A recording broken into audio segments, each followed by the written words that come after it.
Penguin Random House Audio presents The Hunger by Alma Katsu. Read for you by Kirsten Potter. Prologue, April 1847. Everyone agreed it had been a bad winter, one of the worst in recollection. Bad enough to force some of the Indian tribes, Paiute and Miwok, down from the mountain. There was no game to be had, and a restless hunger rippled through their movements, left barren camps full of black, scentless fire marks behind them like dark eyes in the earth.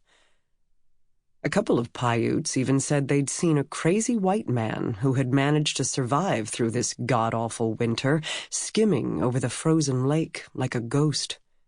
That had to be their man, a fellow named Louis Kieseberg, the last known survivor of the Donner Party tragedy. The salvage group had been sent out to find Kieseberg and bring him back alive, if at all possible.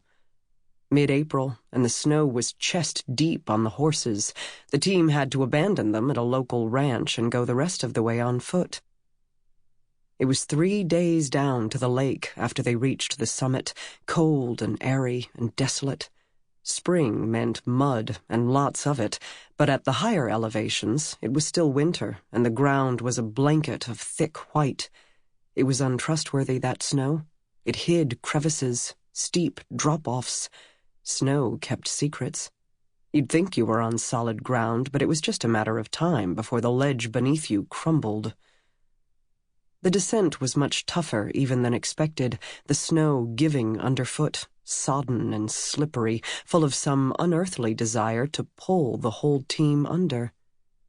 The closer the team got to the lake, the darker it became, the trees so tall that they obscured the mountain tops and blocked out the sun. You could tell it had snowed an ungodly amount by the damage to the trees, branches broken and bark scraped going up 30-40 feet. It was eerily quiet by the lake, too. There were no sounds at all, no bird song, no splash of waterfowl landing on the lake, nothing but the tramp of their feet and labored breathing, the occasional crackle of melting snow. The first thing they noticed when mist from the lake rose into their sights was the stink. The entire site smelled of carrion.